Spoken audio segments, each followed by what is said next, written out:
Hello everyone, welcome back to my channel YSK legal awareness. నేను మీ Shailaja advocate. అయితే ఇవాళ మీరు చూస్తున్నారు చాలామంది లేడీస్ యాక్చువల్గా ప్రాబ్లమ్స్ ఉన్న వాళ్ళు ముందుకు రావట్లేదండి. చిన్న చిన్న ప్రాబ్లమ్స్ కోసం కోర్టు మెట్లు ఎక్కేస్తున్నారు. చాలామంది లేడీస్ ప్రాబ్లమ్స్ క్రియేట్ చేస్తున్నారు, మగవాళ్ళని ఇబ్బంది పెడుతున్నారు.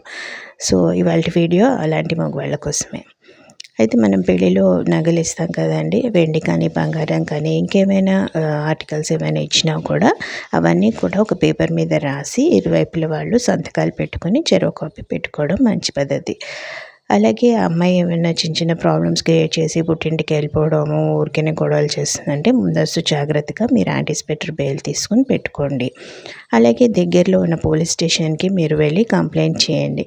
ఇలా అమ్మాయి గొడవలు చేస్తుందండి, చిన్న చిన్న ప్రాబ్లమ్స్ క్రియేట్ చేస్తుందని మీరే ముందస్తు జాగ్రత్తగా వెళ్ళి పోలీస్ కంప్లైంట్ చేస్తే ఆ అమ్మాయి కంప్లైంట్ చేసినా ఇది అది చూసి వెరిఫై చేస్తారు పోలీస్ వాళ్ళు. అలాగే కేసెస్ ఉన్నప్పుడు ఆర్టీఐ కూడా ఫైల్ చేసుకోవచ్చు. మీరు ఉమెన్ కమిషన్కి కూడా వెళ్ళి ఫైల్ చేసుకోవచ్చు. అమ్మాయి మెయింటెనెన్స్ కేసు వేసింది అనుకోండి, మీకన్నా అమ్మాయి ఎక్కువ సంపాదిస్తుంది అని ప్రూవ్ చేయగలిగితే మీరు మెయింటెనెన్స్ కూడా అడగచ్చు అనమాట. అలాగే మీడియేషన్ సెంటర్స్కి వెళ్ళి కౌన్సిలింగ్ కూడా తీసుకోవచ్చు. వైఫ్ అండ్ హస్బెండ్ అలా ప్రాబ్లమ్స్ని సాల్వ్ చేసుకోవచ్చు. ఆల్రెడీ ప్రాబ్లమ్స్లో ఉన్నారు, కేసెస్లో ఉన్నారు అంటే కనుక ఈ సెక్షన్ 482 మీకు పనికొస్తుందండి. దీనివల్ల ఏంటంటే రాంగ్ ఇంటెన్షన్స్ ఉన్నాయి ఎఫ్ఐఆర్లో అని చెప్పి మీరు మెన్షన్ చేసి క్వాష్గా అడగచ్చు అనమాట. దానివల్ల ఏమవుతుందంటే ఇంటరిమ్ రిలీఫ్స్ అడిగే ఛాన్సెస్ ఉంటాయి, స్టే చేసే అవకాశం ఉంటుంది.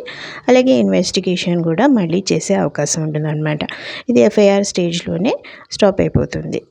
ఒకవేళ వైఫ్ డీవీసీ కేసు వేశారనుకోండి, అందులో ఏమైనా ఆర్డర్స్ పాస్ చేస్తే కనుక దాన్ని మీరు సెక్షన్ 25(2) ప్రకారం ఆపమని అడగచ్చు అన్నమాట. రివోక్ చేయండి, ఆల్టర్ చేయండి, మోడిఫై చేయండి అని చెప్పి అడిగే ఛాన్సెస్ ఉంటాయన్నమాట. అలాగే హైకోర్టుకి వెళ్ళి స్టే ఆర్డర్స్ కూడా తీసుకోవచ్చు. మీరు స్టే ఆర్డర్ కూడా తీసేసుకున్నాక మీరు ఇంకో సెక్షన్ ప్రకారం సెక్షన్ 340 సిఆర్పిసి ప్రకారం మీరు మళ్ళీ ఎంక్వైరీ చేయండి ఈ కేసులో అని చెప్పి ఈ సెక్షన్ ప్రకారం అడిగే ఛాన్సెస్ ఉంటాయన్నమాట. అలాగే ఆర్సీఆర్ మీరు రెస్టిట్యూషన్ ఆఫ్ కాంజుగల్ రైట్స్ కూడా వేసుకోవచ్చు. ఇది ఆప్షనల్, కంపల్సరీ ఏం కాదు ఇది వేసుకోవాలని.